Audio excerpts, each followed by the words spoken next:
Kung gusto niyo pong makilalang isang tao, titigan mo yung mata niya. Because the eyes of a person reveals something.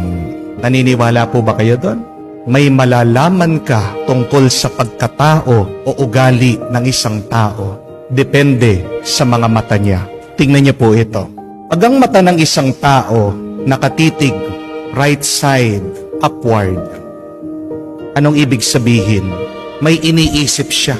May inaalala siya. Di po ba? Nasaan kaya yung susi ko? Tingnan niyo po. Saan ko kaya naiwan yung pitaka ko?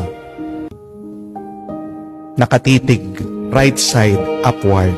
Pero pag left side upward, nakatitig ang isang tao, nakatingin. Anong ibig sabihin? Meron siyang pinagdududahan. Sino naman itong taong ito? Nakatitig sa kaliwa. Mapagkakatiwalaan ko kaya siya? Nakatingin sa kaliwa. Pag ang dalawang mata ng tao nakatingin diretso sa langit, ano pong ibig sabihin? Nangangarap. Di po ba? Pansin niyo po ba yon? Ano kayang gagawin ko pag nanalo ako ng loto mamayang gabi? Ano kaya yung magandang ulam na lulutuin ko? Saan kaya kami magbabakasyon ng aking pamilya? Two eyes upwards means you are planning, you are dreaming. Pero, pag yung mata ng tao nakatingin pababa, right side o left side, anong ibig sabihin? Minamaliit mo yung tao. Hindi niyo po ba napansin yon? Tinitignan mo pataas pababa. Sino na naman ito? Kala mo naman ang yaman-yaman.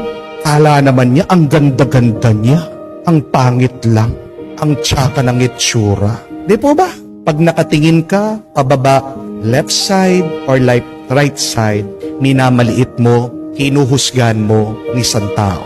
Pag naman ang mata ng tao at tingin-tingin, hindi mapakali, left side, right side, pag kinakausap mo, ano pong ibig sabihin? Nagsisinungaling. Di po ba? Saan ka pumunta? Dun lang. Kasama ko yung mga kaibigan ko. Nagiinuman kami. Pansinin niyo po yung mata niya. Left side, right side. Left side, right side. Pag hindi makatitig ng diretso sa'yo, sinungaling yan. Amen? Pero pag ang mata ng tao nakatitig, nakatingin pababa, anong ibig sabihin? Dalawa. Nahihiya o nagpapakumbaba? Di po ba? Ang dalawang mata na nakababa, nahihiya, nagpapakumbaba. Pag pinapagalitan nyo yung mga anak nyo, ano na naman ginawa mo? Nagkalat ka na naman. Paano po nakatingin yung bata? Di ba? Nakayoko. Nakatitig pababa. Humihingi ng sorry. Nagsisisi. Pero pag nagdarasal tayo, di ba? Pag nakayoko ka, saan ang iyong mata? Nakababa.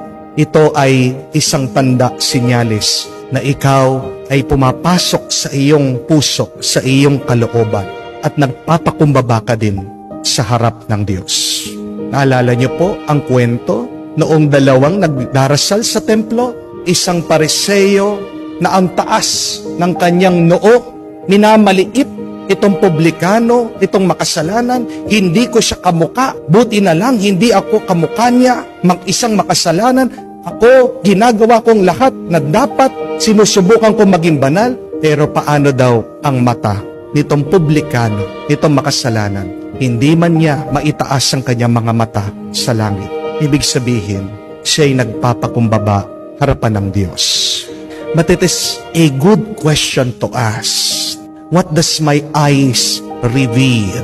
Bago mo tignan yung mata ng iba, ano din ang turo ng ating Panginoon? Tignan mo muna ang sarili mong mata.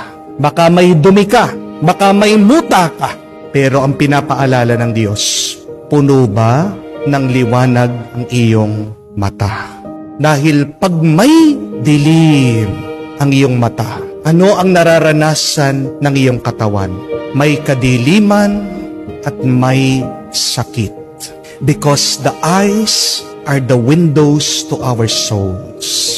Ingatan natin kung saan ba tayo nakatingin at nakatitig, dahil may epekto ang ating tinitignan sa ating karanasan. Amen?